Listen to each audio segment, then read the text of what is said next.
Para po mas maintindihan ng publiko, ano po yung naging dahilan ng Korte Suprema kung bakit nga po naging null and void ito nga pong articles of impeachment at hindi po dapat matuloy ito nga pong impeachment trial laban kay Vice President Sara Duterte?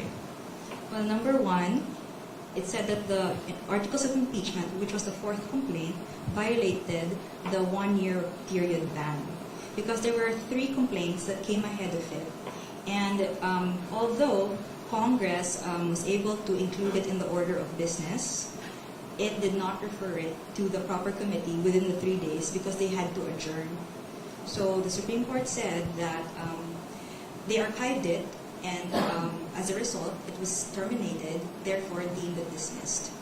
So the 1-year ban will start or count from the time it was dismissed. So the fourth complaint could not have validly been transmitted to the Senate.